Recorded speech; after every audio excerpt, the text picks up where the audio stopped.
नमस्कार, news 18 India देख रहे हैं आप। मैं हूं आपके साथ मोनिका ठाकुर। इजराइल हमास से जुड़ी इस वक्त की बहुत बड़ी खबर। गाजा पर इजराइल ने एक बार फिर से एयर स्ट्राइक कर दी है।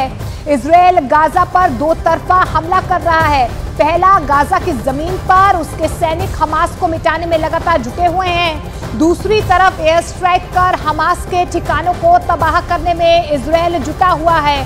तो इजराइल ने एक बार फिर से गाजा पर एयर स्ट्राइक की है। और इस बीच आपको बता दें कि इजराइल के खिलाफ युद्ध में हिजबुल्लाह की एंट्री हो सकती है। कल यानी कि शुक्रवार को हिजबुल्लाह चीफ अपना संबोधन देने वाले हैं। जंग के बीच पहली बार हिजबुल्लाह चीफ का संबोधन होने जा रहा है और माना यही जा रहा है कि संबोधन में हिजबुल्लाह चीफ इजराइल के खिलाफ जंग का भी ऐलान कर सकते हैं। अमेरिका और इजराइल की नजर हिजबुल्लाह चीफ के संबोधन पर टिकी हुई है।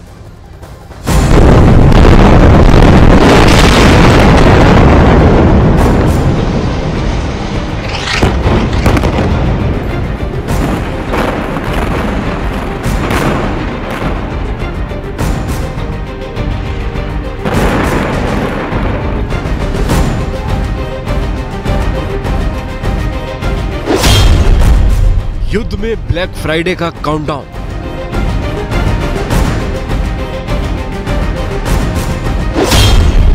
हिजबुल्लाह करेगा जंग का ऐलान।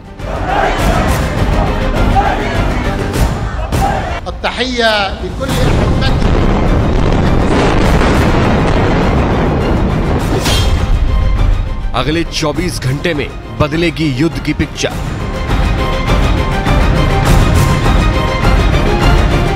हमास का हमदर्द, इजराइल का दुश्मन नंबर 1 और ईरान का सबसे चहेता हिजबुल्लाह, जिसने बिना जंग में उतरे इजराइल के लिए ऐसी मुसीबत खड़ी कर दी कि नेतन्याहू को एक साथ डबल फ्रंट पर युद्ध की तैयारी करनी पड़ गई।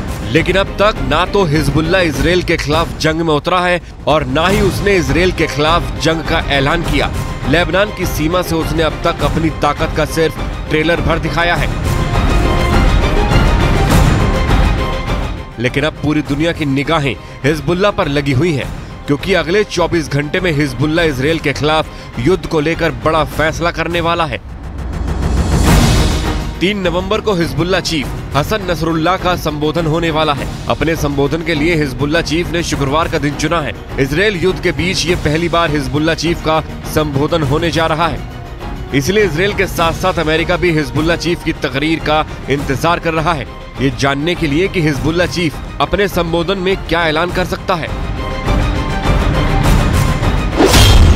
हिजबुल्लाह चीफ हसन नसरुल्लाह की तकरीर से पहले उसका 24 सेकंड का वीडियो सोशल मीडिया पर वायरल हो रहा है, जिसमें लिखा गया है वेट फॉर फ्राइडे, यानी शुक्रवार का इंतजार करो।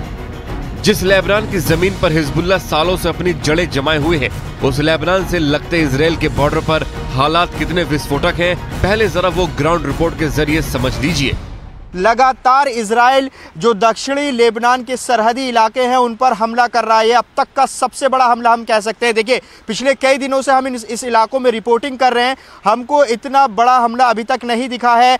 हम तस्वीर आप देखिए, भूमध्य सागर के ऊपर धुएं का गुब्बार आप देख सकते हैं और अभी भी आपको आग लगती हुई नजर आएगी। दरअसल इजराइल कई प्लान पर काम कर रहा है। जो आप पूरा इलाका देख रहे हैं, ग्रीन बेल्ट जैसा आपको नजर आ रहा होगा, यहाँ पर कुछ जंगली इलाका और कुछ रिहायशी छोटे छोटे शहर हैं, उनको भी निशाना इजराइल लगातार बना रहा है, क्योंकि ये पूरा जो गढ़ है दरअसल हिजबुल्लाह का गढ़ है और हिजबुल्लाह अलग अलग जगहों से इन्हीं जंगली इलाकों से छिपकर इजराइल पर हमले कर रहा है। कल भी हिजबुल्लाह ने कई दफ़ा अटैक किया और आज सुबह अभी मैं आपको बताऊं, अगर लेबनान के में टाइमिंग की बात करें तो करीब 6:45 का वक्त यहाँ पर हुआ है। दिन भी सही से नहीं निकला है, लेकिन सुबह ही अटैक कर दिया है इजराइल ने, क्योंकि लगातार जो इजराइल है वो हिजबुल्लाह को पूरी तरीके से ख़त्म कर देना चाहता है।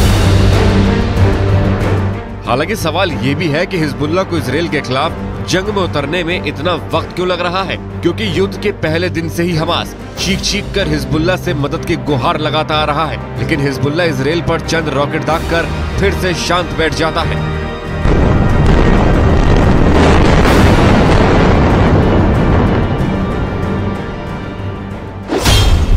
ये एक हफ्ते पहले हुए हमास और हिजबुल्लाह के बीच हुई मीटिंग की तस्वीरें हैं, जिसे सार्वजनिक करके ये बताने की कोशिश की गई है कि हिजबुल्लाह हमास के साथ खड़ा है। इस तस्वीर में हिजबुल्लाह चीफ के साथ हमास का डिप्टी चीफ मीटिंग करता दिखा था। इस लंबी मीटिंग के बावजूद अब अब तक हिजबुल्लाह ने खुलकर हमास का साथ नहीं दिया।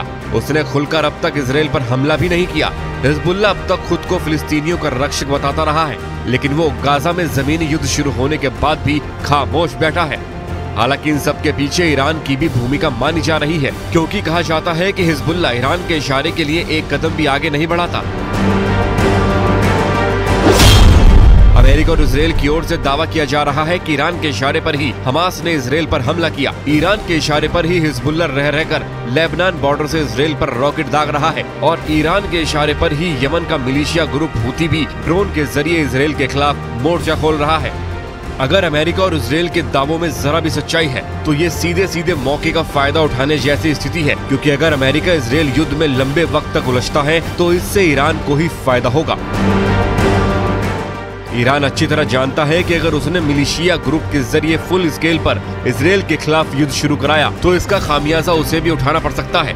अमेरिका को 2 युद्धपोत पहले से ही भूमध्य सागर में ऐसी स्थिति को संभालने के लिए खड़े हैं। हिजबुल्लाह ने अगर फुल स्केल पर युद्ध शुरू किया तो इसके लपेटे में खुद ईरान को आने से कोई नहीं रोक पाएगा और ईरान ऐसी स्थिति को कभी आने नहीं देना चाहता।